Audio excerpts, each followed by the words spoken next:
Duar the Accursed ******, Duar the Accursed by Clifford Ball. A surprising tale about the Black Tower, and the intrusion therein of a barbarian adventurer. A strange weird tale of the love of a queen for her enemy.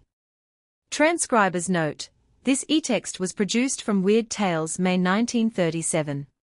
Extensive research did not uncover any evidence that the U.S. copyright on this publication was renewed.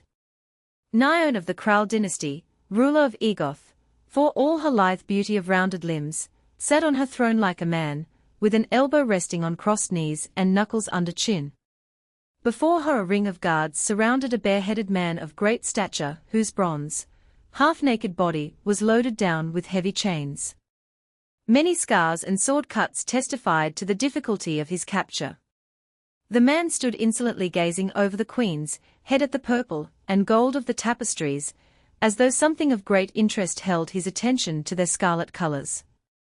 The fair occupant of the throne, accustomed to bended knees and supplications, was rapidly losing her temper. "Speak, dog," she cried. "Find your tongue, or by Kral I'll have my torturers find it with the plucking tongs." At last the captive deemed it best to answer. He did not hurry. His gaze wandered slowly from the walls to the guards, from the guards to the chains on his limbs, at which he stared as though in surprised discovery, and finally to the enraged features of Queen Naione of Egoth. "Faith," he said, and his tone was slurred and deep, "by the look of you you'd be a better warrior than a man's mistress." Around him his chains rattled as the guards gave nervous starts. The two women slaves crouching at the foot of the dais turned as pale as their brown skins would permit. Queen Naione lost all of her regal bearing and some of her dignity. "I am no man's mistress," she shrieked like any fishwife. "But you will learn before long who I am, creature. I'll brand my name on you with letters of fire. And I'll carry it a long way, your majesty," interrupted the undaunted captive. A slight curl of his firm lips belied any humility. "Only to the slave galleys, dog," taunted Naione. "I see by the marks on your back you are not unacquainted with them. You've felt the weight of the lash before." "Sure. And I've felt the weight of a crown, too, but perhaps a little less heavily, for the mark of it seems to be gone." The prisoner smiled with a flash of white teeth that split the tanned grimness of his countenance like a beam of light over a dark battlefield. One of the guards jerked impatiently on a chain. The smile faded as the captive gave his captor a level stare, holding the threat of death behind calm blue eyes. The guard shuffled his feet nervously until Queen Naione, watching the byplay, chose to become expressive. "Fools! What have I in my guardsmen? Dancing girls from Naima. 3 of them danced into hell but a little while ago," muttered the chained man. "What is your name, O mighty one?" mocked Naione. "Men call me Duar." The Queen of Egoth relaxed on her cushioned throne, as a wave of surprise swept the clouds of anger from her face. She raised one hand unconsciously to suddenly pallid features.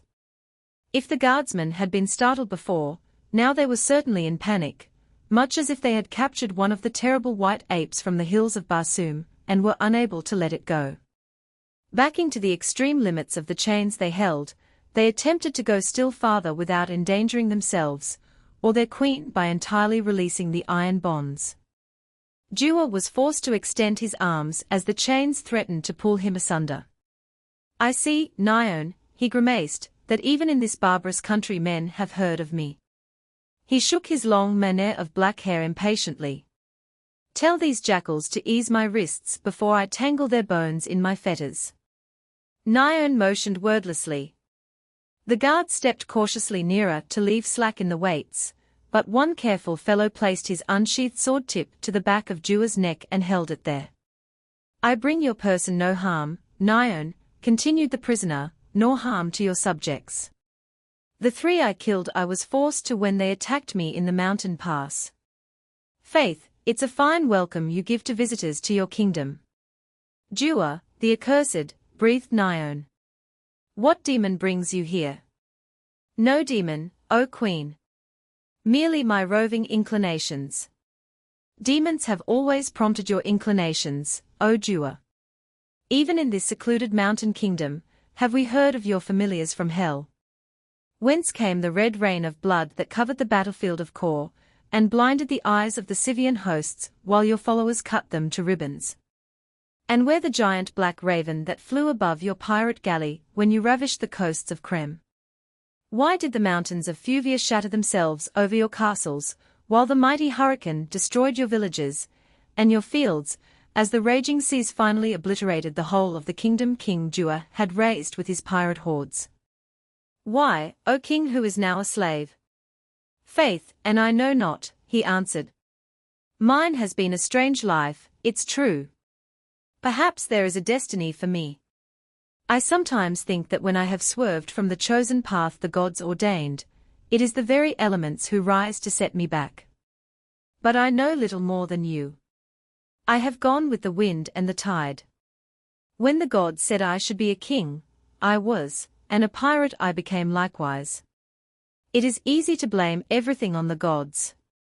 Why not? Inquired the prisoner, and his white teeth flashed again. I came to this world without asking, but if I leave it 'twill be no fault of mine. I, O king and pirate and slave. Whence did you come? What far-off country saw your birth, you who have the height of the mountain men, the thin nostrils of the hordemen of Kor, the black hair of the cavemen, the blue eyes of those who haunt the islands of the seas, and the swift strength of the dwellers of the plains? In all of our world there has never been born such a composite prodigy of nature. Or are you of our world? A demon, perhaps, in the guise of man. You were never a child, to human knowledge. Even the seers can trace you no farther back than your first battles, and your history is not in the stars. Whence? Again I am ignorant, Naione. The captive's eyes were pensive and his brow furrowed in thought. The ruler of Kral gazed at his features watchfully, but some of the sternness was gone from her face, and only the slaves and the wide-eyed guardsmen noticed the easy familiarity with which the prisoner ignored the rightful titles of their queen. The highest member of the court would have had his tongue torn from its roots for using such a form of address to the Queen of Egoth. My first memories are of the clash and ring of metal upon metal in the heat of a great battle, and sweat and blood on my face, as I called our battle cry. I was a mercenary on the field of Sate fighting in the service of the fool King Tyrus, whom later I had the satisfaction of spitting on my sword. Over a dancing girl, concluded the queen spitefully, and sniffed. The captive shrugged but remained silent. Naione contemplated the swordsman through half-closed eyes. Calmly he returned her gaze, and something in the depths of his fierce blue eyes caused her pulse to beat a little faster, and a faint flush tinged her alabaster cheeks. If, she asked finally, irritated at these signs of weakness in her august person, my guards should conduct you in safety to the limits of my borders, on any side you desire, would you go, peacefully? Again Duar shrugged and the chains rattled. Perhaps, he said. Perhaps not. You fool, cried Naione, now crimson. I am giving you your life. Know you I could have you impaled, torn apart, killed 1,000 ways. I grant you mercy and you care nothing. Mercy? For what? For defending myself from onslaught. From cruelty. Your eyes belie the name you seek to frighten with. He sighed. Almost I wish I were a king again. Throw him into the pits, screamed the outraged ruler of Egoth. And put extra chains on him.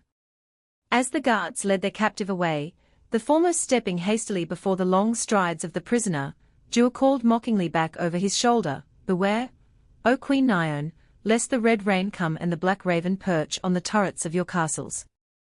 One of the guards dropped his end of the chain, whereat the captain, to hide his own fears, kicked him lustily, as he stooped to recover it. Naione stared, white-faced, as a peal of laughter rolled back from the dark corridor. The pits of Egoth, far beneath the turrets and spires of the fair city above, reeked of the staleness and corruption of centuries. Age-old dampness permeated the foul atmosphere. Small creatures of this dank underworld scampered and scurried just beyond the torchlights of the guards.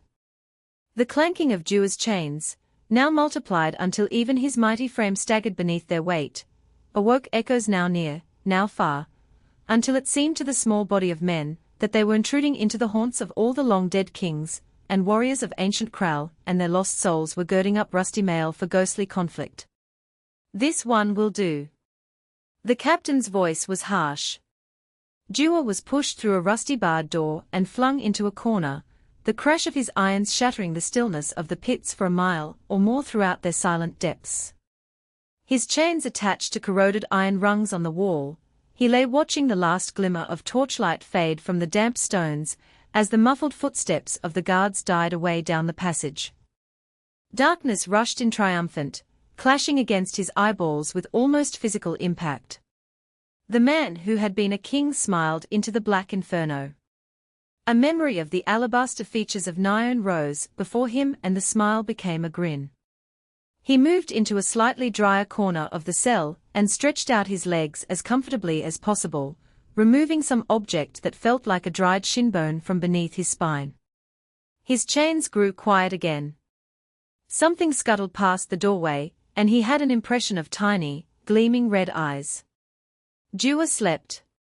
He awoke with a sense of uneasiness, akin to the disturbed nerves of a jungle animal before approaching peril, not as a civilized man, drowsy from deep slumber, but instantly, fully cognizant of his surroundings and predicament. Only a slight twitching of his sword arm answered his first nervous impulse to reach for the weapon that was not there. Silence and everlasting night reigned where the cleanliness of the sun had never shone.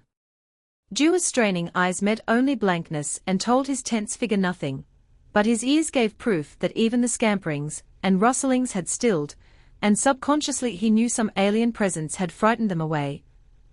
A presence without sound, but his heart and brain and whatever intangible part of him men called the soul were clamoring a nerve-shattering alarm. Suddenly tiny molecules of light flickered in the black chaos before him, twisting and tumbling in a circular area like separate parts, as if each held a tiny life of its own. They spread no beams to reveal the rude chamber. Outside of their small circumference the dungeon remained as dark as ever, but within the whirling area of infinitesimal sparks an unearthly glow became brighter and brighter. Duar had seen sorcery before over half the world, even in the black mountains of his own forbidding kingdom, before the great walls fell to bury it forever from the sight of man. But some intuition told him he was confronted by a hitherto unwitnessed demonstration. This, thought he, was a witch fire. He sat quietly, he had not once moved a limb from the moment he awoke. A voice came from the light, a sweet, soft, woman's voice that nevertheless, in spite of its obvious femininity, held undertones of power. "Duar," it called. "Duar. Do you hear, O Duar?" "I hear you, devil," growled the man in chains. "What wizardry is this, you spawn of hell, and what do you want of me?" "Duar, my lord." The scintillating area of light, if the unnatural glow could be described as light, expanded until it was nearly 8 feet in diameter. The dethroned king felt terrific forces struggling in wild efforts for freedom there before him, but though the outlines of the circle quivered and writhed they held fast to their shape. Somehow the captive knew he should be glad that this was so, his barbarian blood felt the touch of fear. "Duar, beloved, have you forgotten my voice in these few short eons?" "What talk is this of love and eons?" growled the beleaguered man. "Faith, and I've never known the two to be associated outside of song. And if I had free hands with a sword in them I'd see what cold steel would find in that fireball of yours, demon or succuba, or whatever you are." "Perhaps if you saw me you would remember," said the sweet tones. "I had hopes." The center of the fire grew dim and blurred as a maid's breath blurs her mirror. Slowly, by degrees, appeared the face and figure of a woman, or a thing resembling a woman. "In the name of," gasped Duar, shocked from his philosophic calm at last. "Nay, do not name the lesser gods, O Duar," counseled the figure. "Rather, call on him whom you have the right to call on, the God of gods, the ancient one who is older than the earth or men, he of whom you were the high priest." The words only half penetrated the captive's mind. He was staring at a vision that within the innermost chambers of his mind he knew could not have been born of human flesh. Her form was encased in one long robe of shimmering white, a robe of strange weave and texture, to Duar's astonished eyes, held by a black girdle at the waist. The perfect figure beneath the single garment was obvious in every line and curve up to the white column of the shapely throat and the queenly contour of face and brow. Her raven-black hair fell in a long cascade over the proudly held shoulders. In the depths of her dark, hypnotic eyes swam all the black suns of the universe in a constant play of ebony light. Neither flaw nor blemish marred the ivory perfection of her features. Beauty incarnate in the pits of Egoth. "Do you remember yet, O Duar?" she of the fire was asking. "Can you recall the name?" The barbarian warrior, who had never flinched before man, or beast or devil, placed his hands over his face and crouched in the corner of his dungeon, as 1,000 wild memories and desires crashed at his brain from within. The walls of the pit seemed to shake, the very earth to tumble from its balance, great winds from the outer voids pulled and tore at his body. Or was it his body, this form composed of flesh and blood, that called itself Duar? For an instant he and the figure in white were high among the stars in the infinity of space, and earth and men and kingdoms were no more. He was about to see, to comprehend, some great knowledge. Suddenly the universe began to spin. A black cloud from nowhere enveloped his brain, and it became a blank thing. He was back in the pits of Egoth, with a whirling light, and the thing that was too beautiful to be a woman. "Failure, O Ancient One," the voice was saying. "Again I have come too soon. How many more eons must your servant wait? How many more earths must crumble and suns grow cold before he remembers Shah, this poor earthbound spirit that was once your greatest worshipper? Then, and then only, with his aid and the knowledge which is locked in his spirit, I may resurrect the truths so that your greatness, and our elder race will prevail once more." How long? King Duar, now released from the power waves that had enmeshed his mind, became his bold self again. He set his eyes fiercely on the shining form, and although his limbs still shook from the internal holocaust, he spoke bravely. "Curse these hell-haunted dungeons where a man cannot even die in peace.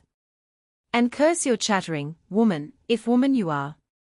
If I had but freedom and a sword, pity, O Duar. I never gave pity to anyone else, and the feeling of it is strange. You, who could have all the kingdoms of the world, yes, and of other worlds, and all you want is a sword. With a sword I cut my own kingdom," boasted Duar, undaunted. "With a sword I could cut your throat." Poor Duar, housing a spirit too great for himself. Do you ever dream you are not as other men? That once, long ago, you were one of the masters. I trailed you across time, oh little man, exploded the fuming barbarian, his rage bursting all mental bonds and carrying away his power of coherent speech, in a red torrent of madness. "Losing the world and caring naught," said she of the light. "Losing a kingdom and caring naught. Losing liberty, all for the sake of the Rose of Gaon."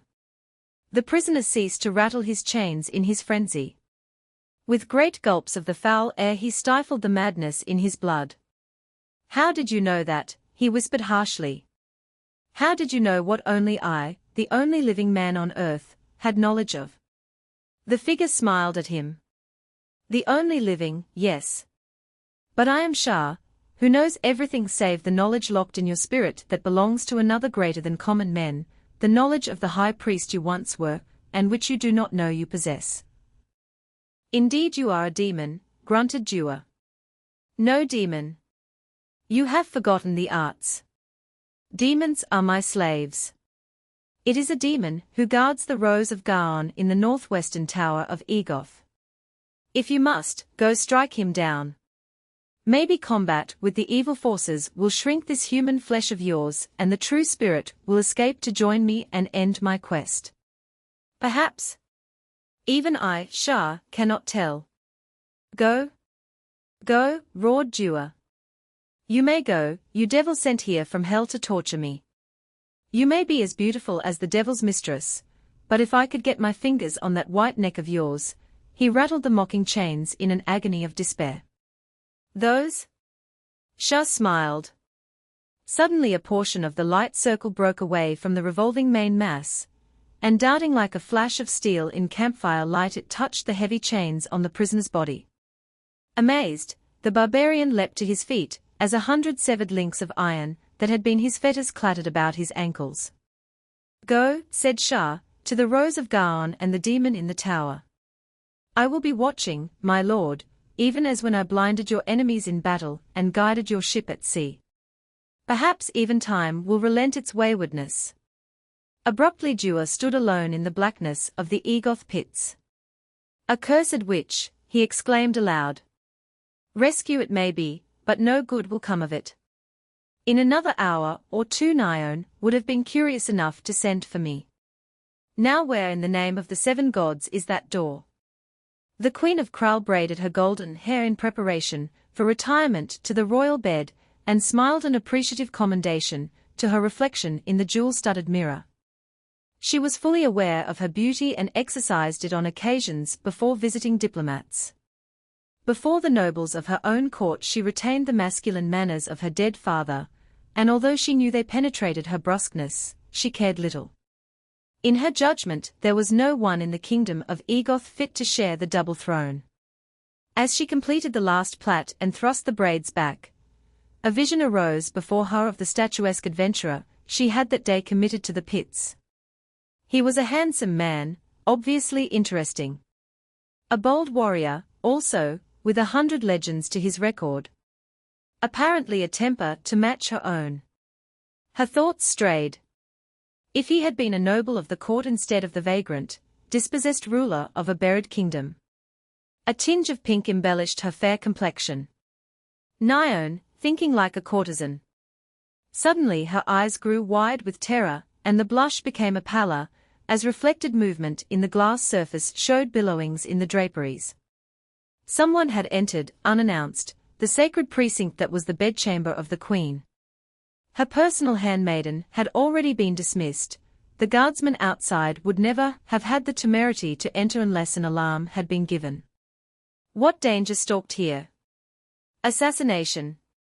In spite of the trembling in her limbs and the pounding heart beneath her flimsy night attire, regal Nyon of Egoth spoke in a calm, authoritative voice. "What coward comes skulking in the dark?" "One who resents the appellation, your majesty," replied Duar, stepping through the portieres, and still damp from the dungeons. His right hand held a sword, unsheathed. However the apparition of a vengeful prisoner released in her boudoir may have affected Nyon, there seemed to be more color to her cheeks and a returned ease to her posture, as she swung to face him.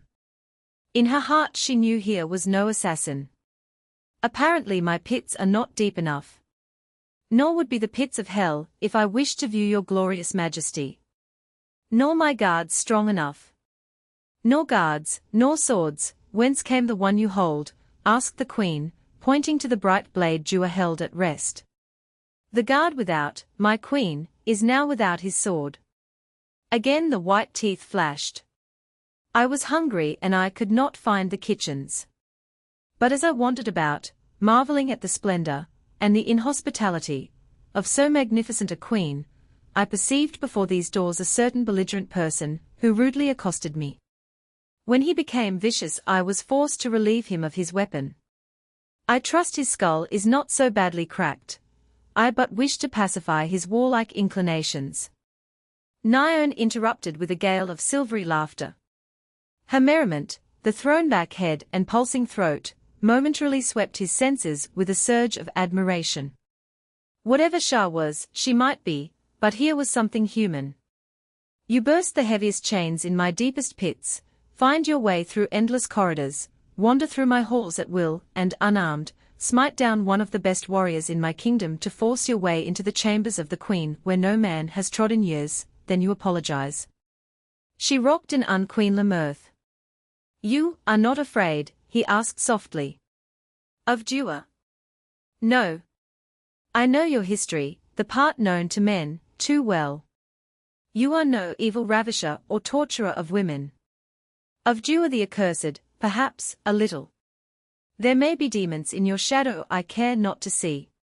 "Then in the names of the gods, get me something to eat," swore the ex-captive. I starve, woman. He flung the sword carelessly on the silken coverlets of the royal couch. A drowsy handmaid, eyes still blurred from sleep, appeared in answer to the imperial summons on the bell rope. Evidently she surmised the outstretched guard at the portals was in a state of slumber instead of unconsciousness, for her features registered no alarm until they espied the giant form of the adventurer sprawled in a royal chair. To her fear-stricken eyes and gaping mouth Nyan said, "Food, immediately, for myself, you understand. And if you breathe one word you go back to slavery. Hasten. Or I slit your throat," added Duar lazily. The startled servant vanished in a whirlwind of terror. "I ordered food for you in the cells," stated the queen, ominously. "Were my guards afraid to serve it?" "I did not like the banquet hall," observed the late captive. He regarded her through lowered eyelids. Was this ready acquiescence some feminine trick? When the food arrived, Duar commanded the slave to sit on a divan in the corner. He trusted little to a servant's tongue, fearful or not, and if he perceived the sigh of relief Nyan emitted over the enforced chaperonage, he chose not to comment on it. When the tender meat of the fowl's flesh was devoured and washed down by the white wine of Egotha's slopes, he shoved away the serving tray and reached for the sword he had won. "And now," questioned the hostage queen. "We pay a visit, you and I, to the object of my visit, a rare jewel, if truth be told. And perhaps a demon." "Ah, a demon. The plagued land appears to be surfeited with them. Faith, I've forever expected them, never to find them, and found them where I never expected. But this night I have been made certain by good authority. Nyan, if a thing was stolen from you that you never knew you possessed, or counted among the values of your kingdom, would it be robbery?" The queen was mystified and a little angered, as puzzled women so often are. "You speak in riddles, O slave king. Though you hold my person you cannot make a fool of me. Do you know there is not one chance in 1,000,000 of your leaving Egoth alive? And not one chance in 10,000,000 of your crossing the boundaries. You have my person, Duar, but not my kingdom." "Ah," exclaimed Duar meaningly, "a kingdom lacking a king." Nyan was hushed into apprehensive silence. The fear-stricken maid trembled in her corner. The erstwhile captive continued his narrow-eyed scrutiny, and a nervous quiet reigned before he spoke again. "Nyan, have you ever heard of the Rose of Gaon? I have fed you and offered you freedom, but I will not guess at your riddles.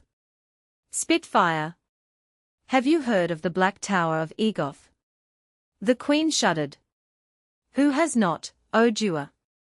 The most feared spot in all my land, shunned by all.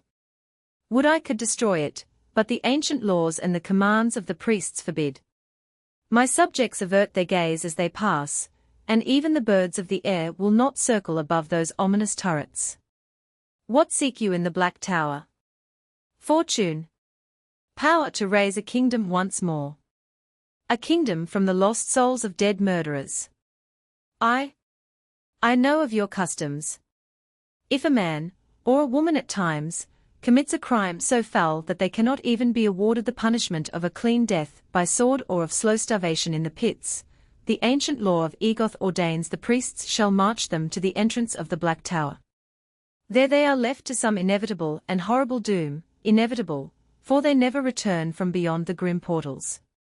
The secrets of the tower are lost in antiquity. Only the legends of your priests, who themselves have never entered, hint at the unknown fates of the condemned who were driven within the walls. A calloused criminal may laugh at the sword, but no human heart will fail to beat a little faster at the threat of the unknown danger. They say," whispered Nyan, "the Black Tower stood alone when all this land was barren and my forefathers who founded the dynasty of Kral were yet unborn. It is a hateful place where even a shrub or vine will not crawl from the earth. I care not to look upon it. And dim the glory of your eyes," commented Duar pleasantly. "Yet this night we visit therein. We? Do you think you can drag me there, of all places, like a common wench? Or carry? You are my password.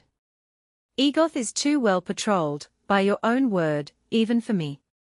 The first guard we meet will imprison you. Not with the ring of Nione before his eyes, and a whisper or two. He will elevate his eyebrows as we pass and comment to himself that even a queen must have diversions. Nione's cheeks flamed. Never. No man in all my kingdom would ever think so of me. Duar laughed. Men are always men, even when thinking of a queen. Beast. Slave. Barbarian. For the moment, king. But to continue. An unfrocked priest, dying on a battlefield, told me of a jewel called the Rose of Gaon that lay within the walls of the Black Tower of Egoth, a jewel magnificent in size and beauty. He said that I, being Duar the accursed, could pass in safety through the chamber of the hopeless dead, who have been condemned there and claim the stone. He was a vengeful creature, and I believe he meant to send me to my death even as he lay dying. Perhaps he did, for here I am. Now you know why I came to Egoth. If the words he spoke were true, with that jewel I could buy enough men to conquer a new kingdom. Slave I may have been, but there is royal blood in my veins and I cannot rest unless I am a king. His last words were delivered in such impassioned tones that the servant girl was hardly able to stifle a scream. Nione's gaze searched the depths of his blue eyes and moved on to wander over the scars of his ragged person. It seems, she observed, the queen is dethroned. But I have my pride and courage. My guards will not break down the doors to find me screaming like a street wench in your arms. Maid, bring cloaks. I wonder, mused Duar aloud, if you'd scream. Twice in their journey through the streets they were halted by an inquisitive night patrol, but each time the sight of the queen's personal ring gave them free passage, and each time Duar chuckled quietly at the amazed expressions on the faces of the captains confronted by the royal seal. The second time, as the patrol with its dim hand lights passed on, he laughed aloud. Nione deliberately kicked his shin in a most unqueenly manner. If a queen is ridiculed, no one laughs, she reminded him fiercely. You are the most marvelous of queens, swore Duar devotedly. At the northwestern corner of the city of Egoth, where the ancient walls rose against the invaders of centuries ago and the possible ones of tomorrow, stood the Black Tower, alone in all its majestic solitude, with no other building or dwelling to share its vicinity. No one cared to live within the shadows of its evil memories. Once in a decade the feet of men approached its portals carrying some drugged wretch to be cast inside the doors that stood always open, like the gates of hell, some creature in the form of man, who had committed a monstrous crime. What horrible fate they met within or below the black walls no living soul ever knew, and only the priests guessed. None ever returned from the forbidding, evil tower whose ebony turrets rose against the pure sky like the clutching fingers of a demon from the lowest pits. Once close to the grim walls the woman, who was a queen, and the man, who had been a king, halted in silence to survey their goal. Not even a bat stirred the ghostly stillness. All was darkness, still and remote. Here in the shadow of the tower the moonlight was gone, as if a hand from hell had stricken the silvery orb from the heavens. A monument to the shadowy god of death. Wait for me here, O Nione, said Duar. If I come back I'll bring you a king's ransom, if I find you here to lead me again through the guards. If I find you not, I'll come through the guards alone and drape the dead demon over your palace walls. My will prevailing, I will be here. I'll bring back a share of the rose for you, promised Duar, as he vanished into the night. An answering whisper came from behind, momentarily checking his stride, bring back yourself, O Duar. At the threshold, where the great dark portals swung wide, he paused in a fruitless attempt to peer down the long flight of carven steps he knew lay before him. The dim reflection of moonlight showed only the gaping entrance and the rubble and debris of passing centuries. The time-worn descent to unknown punishment was blotted from the eye. Barbarian though he was, Duar muttered a prayer to the 7 gods before he descended the topmost step, after which he ventured downward, surely the only man in eons to come upright, and not falling in screaming terror from the hands of executioner priests. He counted the steps. 100, 150. How far into the earth did they go? He cursed his lack of foresight in not bringing a torch. A minute later his outthrust foot struck level floor, and he felt his way cautiously along a damp wall, testing each step lest he cast himself into an unseen pit. The wall was carven curiously. After feeling some of the figures beneath his fingertips, he was almost glad he had neglected a torch. Abruptly he felt the force. It struck him, body and face, like a blast of hot wind from the deserts. First obstructing, then suddenly altering, it impeded his progress little, as it seemed to hurry him onward. He became conscious he was almost running in a desperate effort to keep up with the passage of the air, or force. By the gods, he muttered through set teeth. This is an undignified way to receive me into hell. The passage ended with startling suddenness. He was in a great chamber lit by a ruddy glow. The glow came from an object lying upon a huge stone, carved as a perfect square, and resting in the exact center of the great circular hall. Duar advanced cautiously, with drawn sword toward the source of the light. Several times he stumbled clumsily over irregular heaps of rubbish on the floor, and once it seemed to him he only managed to keep from falling by the intentness of his gaze on the lurid fire before him. Now he was wading, like one who crosses a mountain torrent breast high, and the force was roaring in his ears until his temples hurt.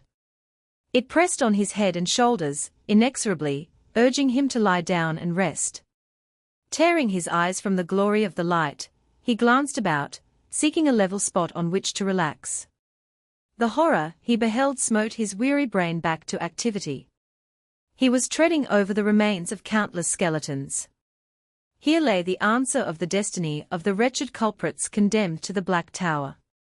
Hundreds upon hundreds of them, back through the centuries, had been thrust down the dark stairway to feel the force and hasten onward to their doom. Those who sat down to rest rested there forever.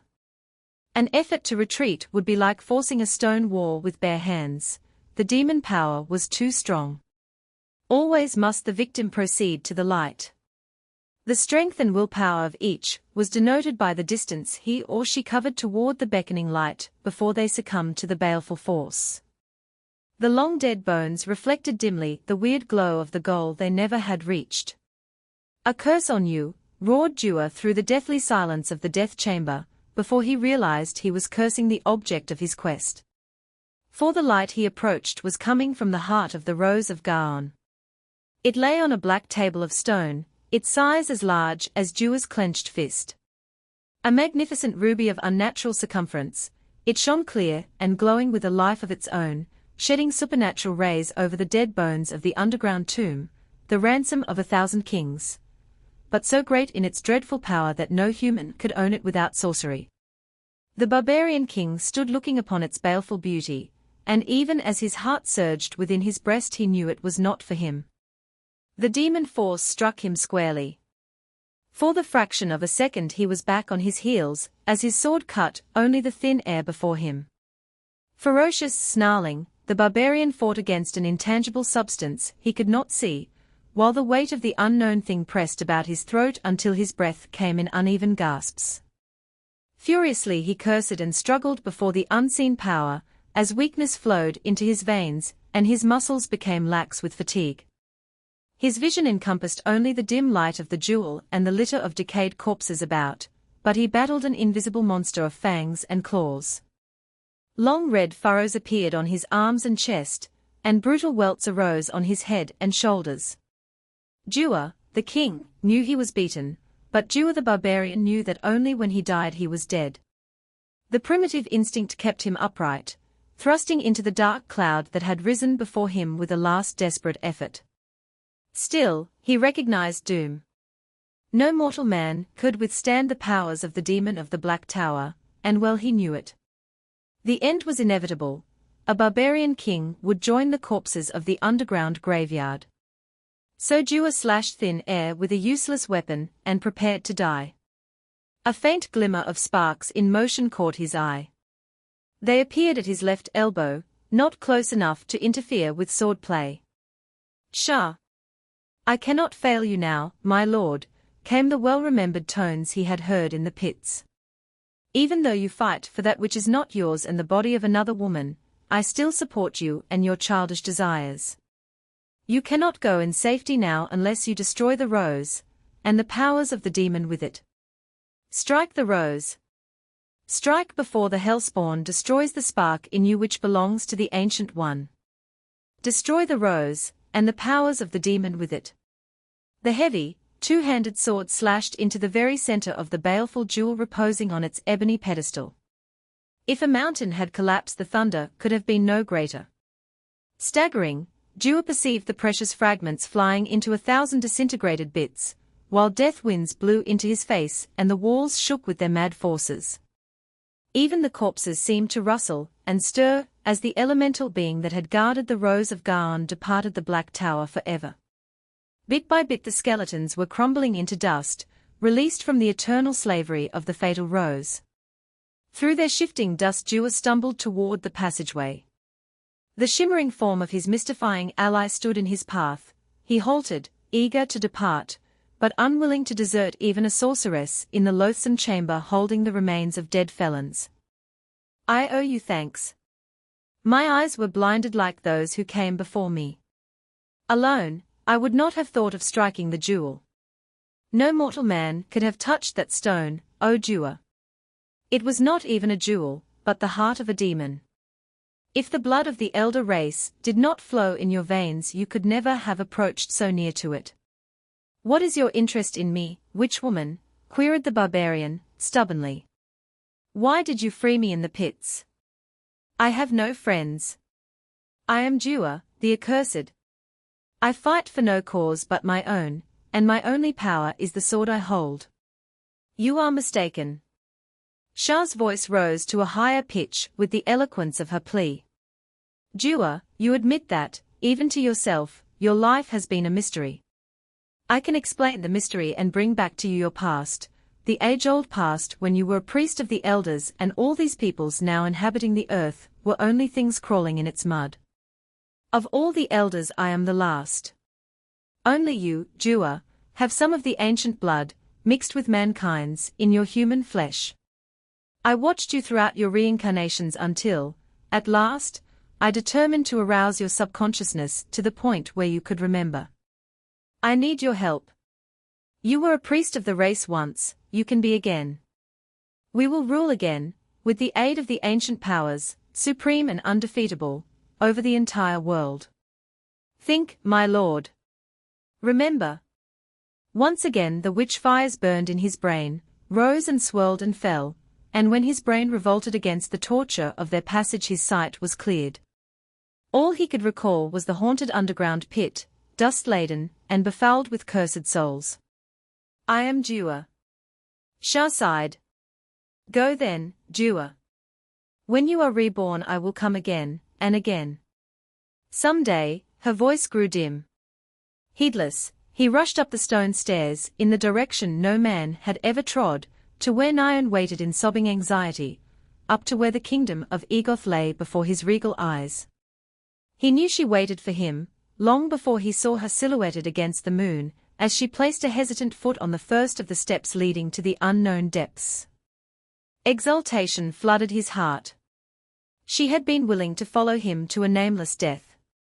What more could a barbarian wish than a powerful kingdom, and a beautiful queen?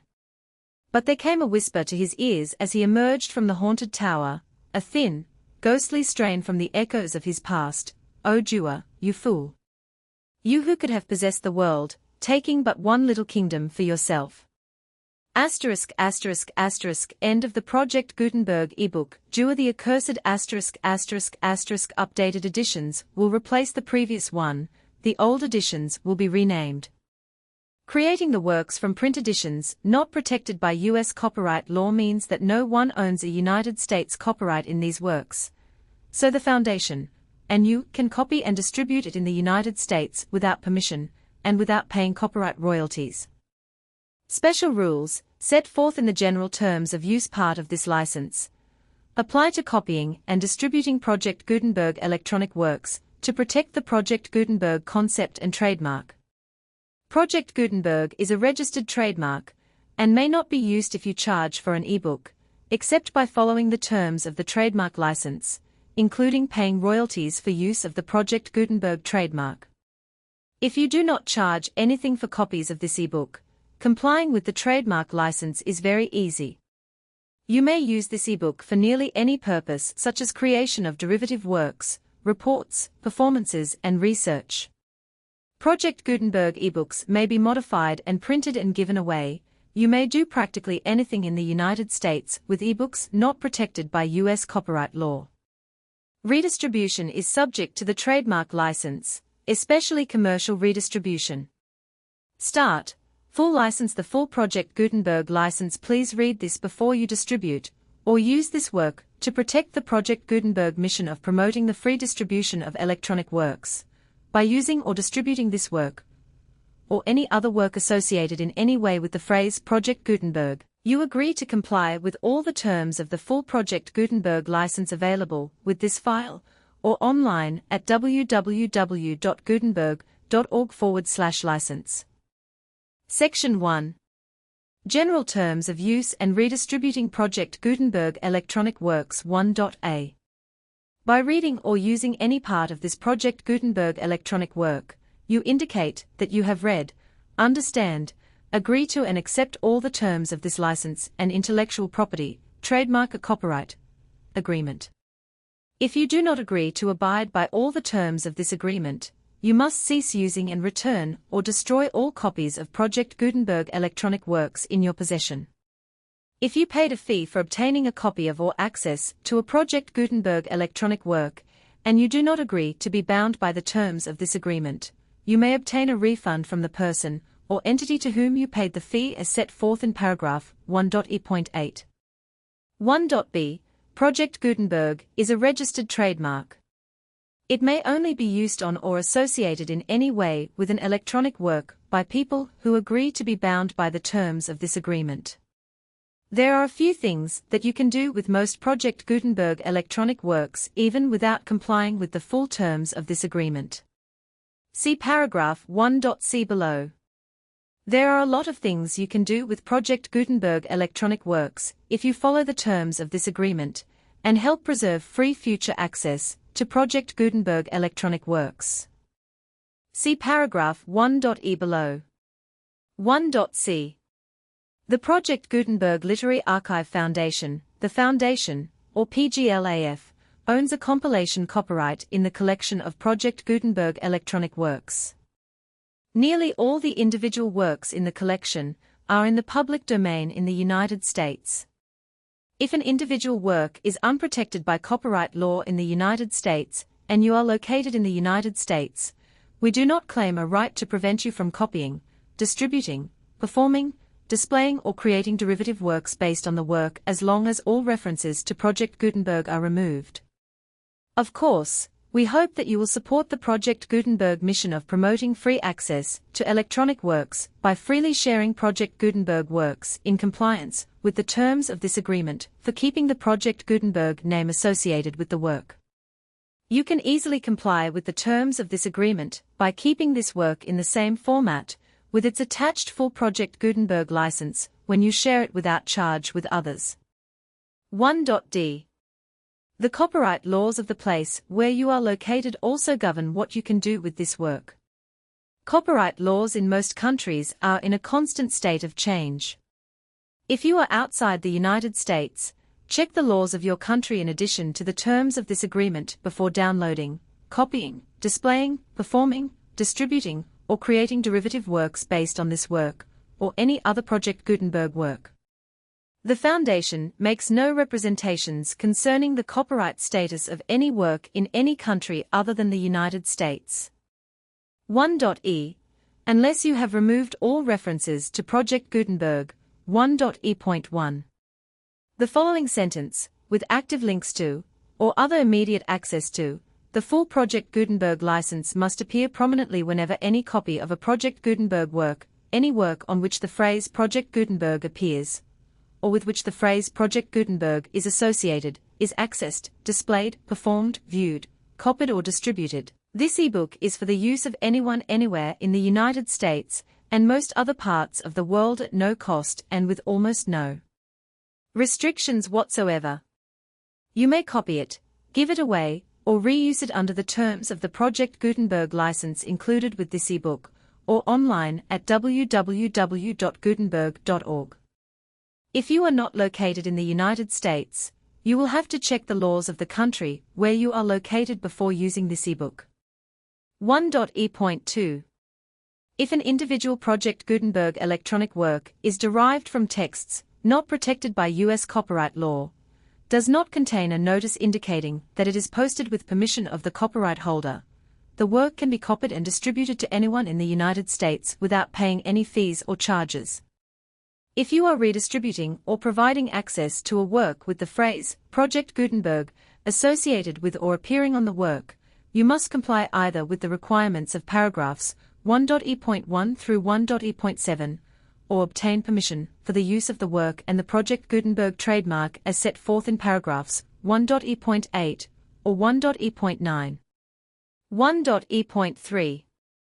If an individual Project Gutenberg electronic work is posted with the permission of the copyright holder, your use and distribution must comply with both paragraphs 1.E.1 through 1.E.7 and any additional terms imposed by the copyright holder. Additional terms will be linked to the Project Gutenberg license for all works posted with the permission of the copyright holder found at the beginning of this work. 1.E.4.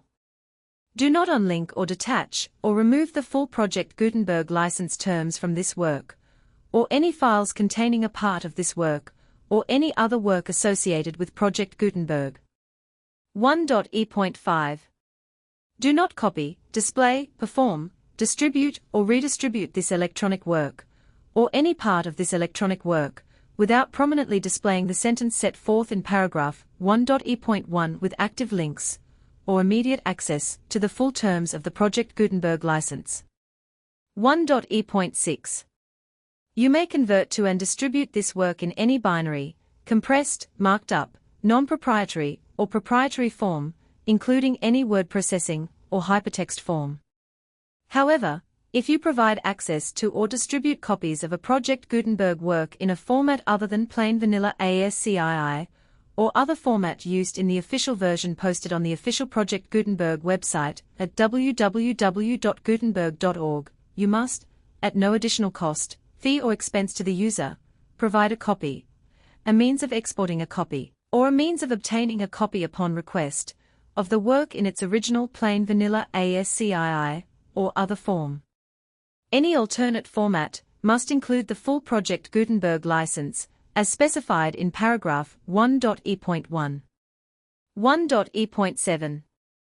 Do not charge a fee for access to, viewing, displaying, performing, copying or distributing any Project Gutenberg works unless you comply with paragraph 1.E.8 or 1.E.9. 1.E.8. You may charge a reasonable fee for copies of or providing access to or distributing Project Gutenberg electronic works provided that you pay a royalty fee of 20% of the gross profits you derive from the use of Project Gutenberg works calculated using the method you already use to calculate your applicable taxes. The fee is owed to the owner of the Project Gutenberg trademark, but he has agreed to donate royalties under this paragraph to the Project Gutenberg Literary Archive Foundation.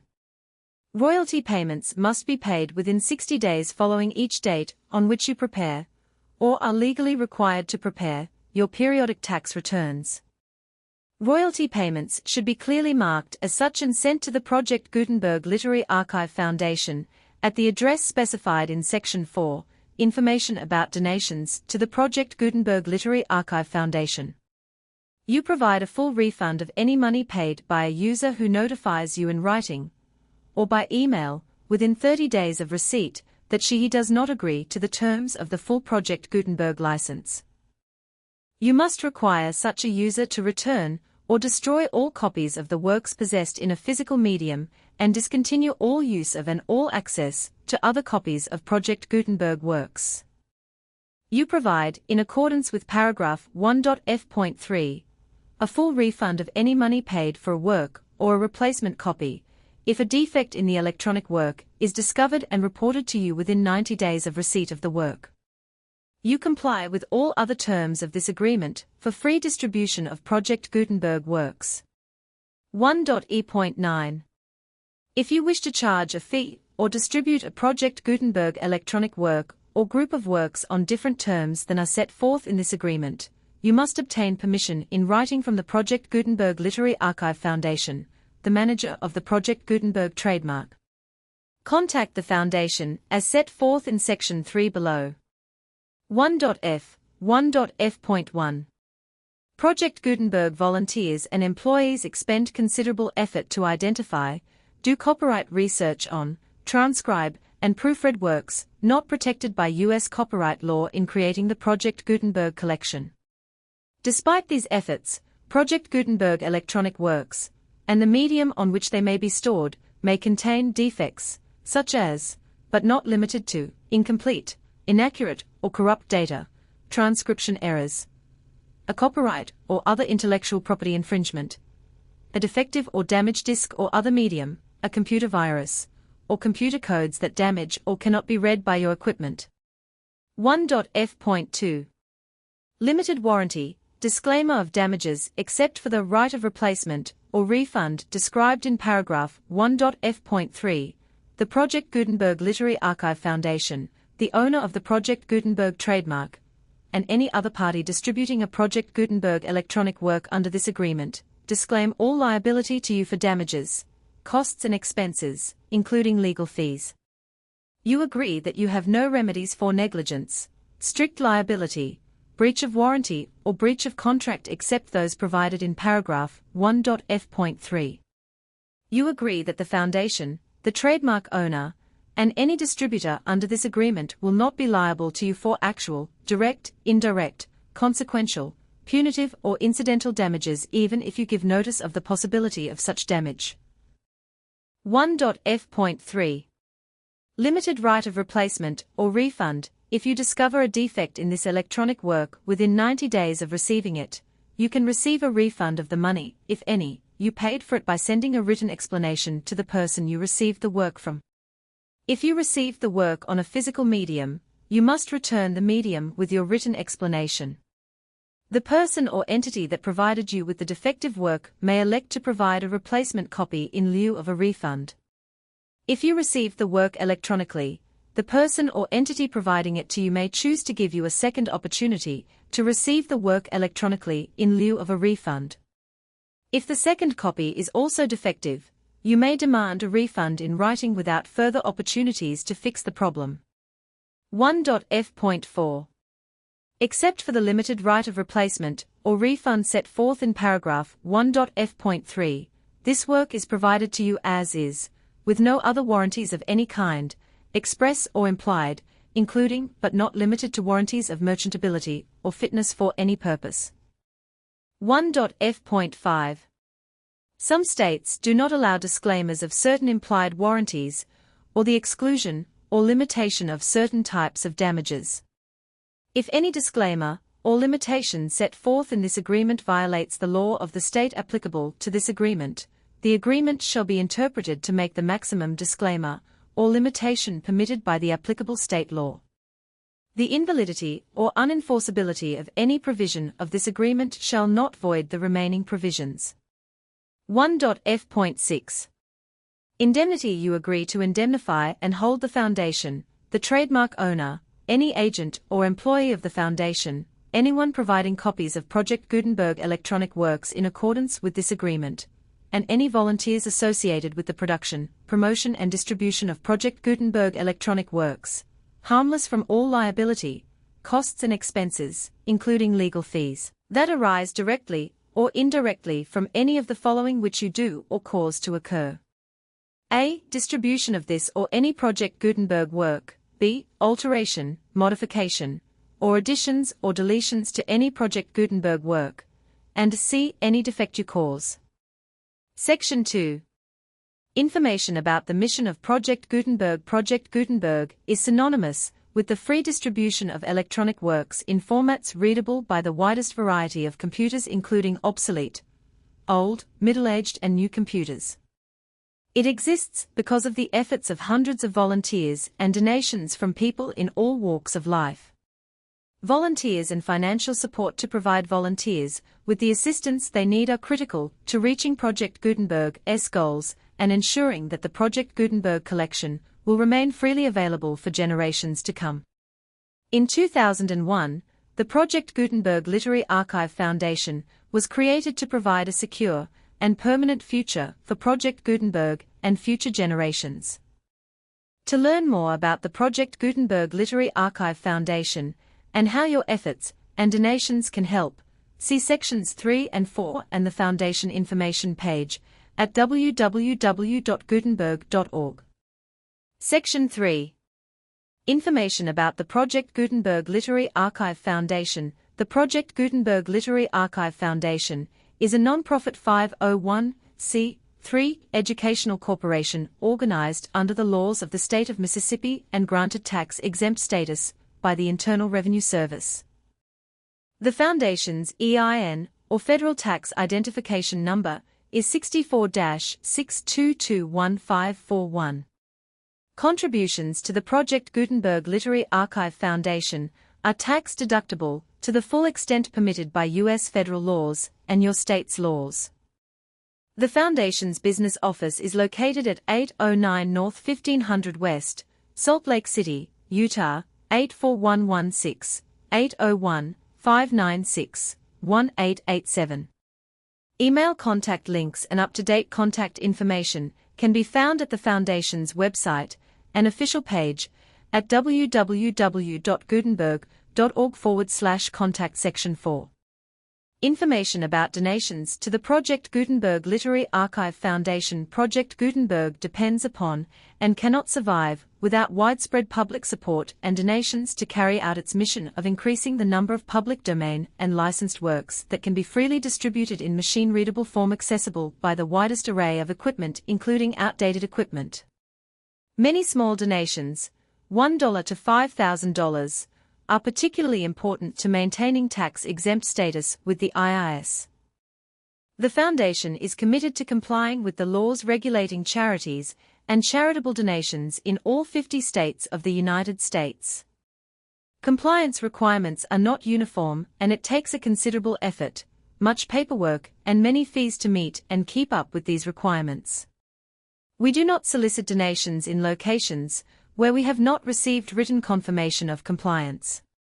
To send donations or determine the status of compliance for any particular state, visit www.gutenberg.org/donate. While we cannot and do not solicit contributions from states where we have not met the solicitation requirements, we know of no prohibition against accepting unsolicited donations from donors in such states who approach us with offers to donate. International donations are gratefully accepted, but we cannot make any statements concerning tax treatment of donations received from outside the United States. U.S. laws alone swamp our small staff.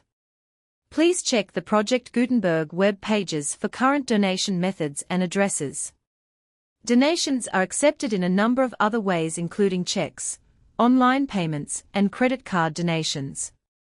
To donate, please visit www.gutenberg.org/donate. Section 5. General information about Project Gutenberg Electronic Works. Professor Michael S. Hart was the originator of the Project Gutenberg concept of a library of electronic works that could be freely shared with anyone. For 40 years, he produced and distributed Project Gutenberg ebooks with only a loose network of volunteer support. Project Gutenberg ebooks are often created from several printed editions, all of which are confirmed as not protected by copyright in the U.S. unless a copyright notice is included. Thus, we do not necessarily keep ebooks in compliance with any particular paper edition. Most people start at our website, which has the main PG search facility, www.gutenberg.org. This website includes information about Project Gutenberg, including how to make donations to the Project Gutenberg Literary Archive Foundation, how to help produce our new ebooks, and how to subscribe to our email newsletter to hear about new ebooks.